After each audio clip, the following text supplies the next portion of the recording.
조선족 청년층의 민족 정체성과 한국인 인식. 중국에 사는 조선족은 법적으론 중국 국적의 소수민족으로 스스로를 중국인으로 인식하는 경우가 많습니다. 특히 1995에서 2000년생 청년들은 중국 교육과 사회 환경에서 성장하며 중국 중심의 애국주의 교육을 받았습니다. 이들은 한국어를 가정이나 동포사회에서 사용하지만 학교와 사회생활에선 중국어와 중국 문화를 주로 습득했습니다. 따라서 자신을 같은 혈통의 한민족으로 여기기보다는 중국 속에서 한국계 소수민족이라는 정체성을 가지게 됩니다. 또한 한국에서 살아본 경험이 적거나 한국인에게 차별을 당한 경험이 있다면 한국에 대한 애착은 더욱 희박해집니다. 한국 사회에서 조선족이라는 호칭이 경멸적 의미로 쓰이거나 동포로 인정받지 못한다고 느낄 때 조선족 청년들은 한국인을 동포로 보지 않고 외국인 타인으로 인식하기 쉽습니다. 일부 조선족 청년은 한국인과 중국인이 축구를 하면 당연히 중국을 응원한다고 말할 정도로 자신의 애국심을 중국에 두며 한국인과의 동질감보다는 거리감을 느끼는 경향이 강합니다. 범죄 유입 경로와 심리적 요인. 조선족 청년들이 보이스피싱 등 범죄에 가담하는 경로는 주로 고수익, 알바 광고를 통한 구직 과정입니다. 인터넷이나 현지 SNS에 떠도는 아르바이트 모집 글을 보면 학력 경력 무관의 월 수입, 수백만 원을 보장한다는 내용이 많습니다. 취업난과 빈곤에 시달리는 청년들은 즉시 수익을 얻을 수 있다는 말에 쉽게 유혹됩니다. 이들은 지인을 통해 혹은 사기 조직 자체가 동포 네트워크를 이용해 모집하기도 합니다. 모집책의 상당수는 역시 조선족 출신으로 중국인이 아닌 한국인을 대상으로 한 불법행위라면 중국 정부의 처벌 대상이 되지 않는다고 안심시키기도 합니다. 실제로 중국 공안 당국은 한국인 피해자를 대상으로 한 범죄에 개입할 동기가 약해 처벌받을 위험이 상대적으로 낮다는 인식이 퍼져 있습니다. 청년들은 이를 듣고 한국인을 타깃으로 삼는 일을 안전한 일로 오인하면서 죄책감을 희석합니다. 해외에 캄보디아, 라오스의 콜센터로 일자리를 얻어 떠난 후 실제론 강제노역에 가깝게 일하게 되는 경우도 많습니다. 그곳에서는 하루에 수백 통이 한국어 전화를 걸어 수십 명에게 수백만 원씩 빼앗도록 훈련받습니다. 돈을 받아 전달하거나 현금을 회수하는 역할은 주로 한국어에 능통한 조선족 청년들이 맡습니다. 이 과정에서 실제로 대면하는 피해자는 없고 모든 행위가 은밀하게 이루어지므로 음성통화가 메신저 상에서만 거래, 범죄 참여자들은 자신이 누구를 해야 하는지 실감하지 못합니다. 감정적 문화적 거리감. 조선족 대 한족 관점. 한족 한민족을 제외한 중국 주류 민족 입장에서 한국인은 외국인입니다. 대체로 한중 문화 교류가 활발해 한류 드라마나 K-팝에 친근감을 느끼는 중국인도 많지만 국가 간 정치 경제 갈등이 있을 때는 배타적 감정도 일어나곤 합니다. 조선족 청년은 언어와 혈통 면에서 한국과 연결고리가 있지만 자신의 정체성은 중국 쪽에 기울어 있습니다.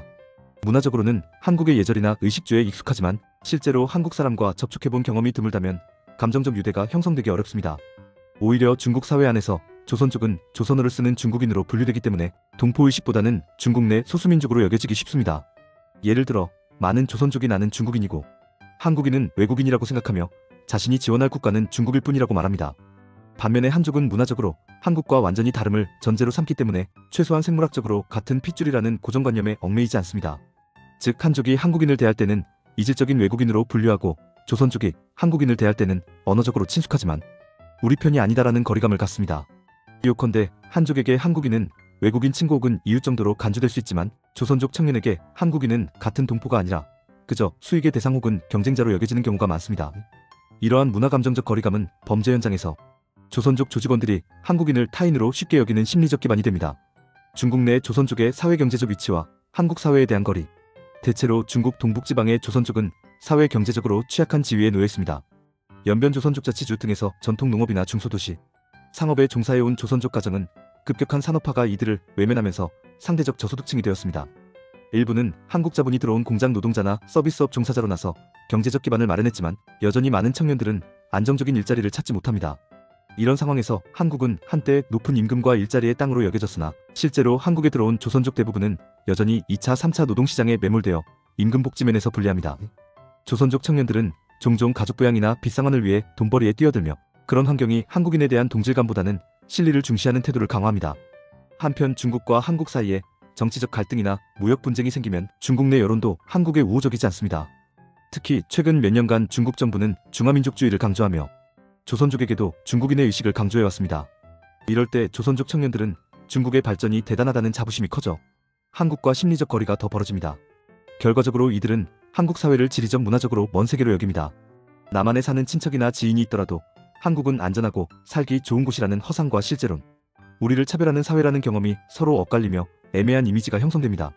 이런 상황에서 조선족 청년은 돈벌이를 위해 한국인을 대하는 태도를 단순한 경제행위로 합리화하기가 쉬워집니다. 돈벌이 목적 외의 죄의식 결여의 심리적 요인. 조선족 청년이 한국인을 범죄 대상으로 삼을 때 나타나는 죄의식 결여는 복합적 요인에서 비롯됩니다. 첫째, 범죄 조직 내에서 피해자는 완전히 익명화됩니다. 직접 얼굴을 마주하지 않고 전화 목소리만 듣거나 메신저 상으로 돈을 요구하므로 피해자에게서 한 사람의 윤곽을 떠올리기 어렵습니다. 인간적인 교류가 없기 때문에 범행 대상을 인간으로 여기는 심리적 부담이 거의 생기지 않습니다. 둘째, 조선족 조직은 범죄를 수행하는 과정에서 청년들에게 죄책감을 정당화하도록 유도합니다.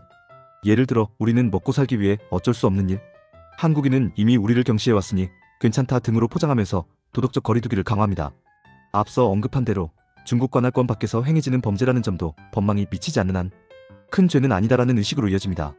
셋째, 경제적 절박함과 죄책감의 상쇄 현상이 있습니다. 가난과 높은 생계비, 가족 부양, 책임 등으로 정신적 여유가 없는 청년은 동포의 고통보다는 당장의 수입에 집중하게 됩니다. 지금 절실한 돈벌이를 위해 사소한 것은 넘어가자는 심리가 뿌리내리면 양심의 가책은 쉽게 무뎌집니다. 넷째, 또래 압력과 조직 문화도 큽니다. 조직에서는 폭력이나 협박으로 명령을 강요하기도 하고 동료들도 범행을 자연스러운 일로 여기기 때문에 범행을 거부하거나 주저하면 스스로 부적응자로 느낄 수 있습니다. 이런 환경에서 청년들은 자기 행동을 합리화하고 목표 달성을 위해 희생되는 포로 같은 자신을 감정에서 분리하는 생존 방식을 택하게 됩니다.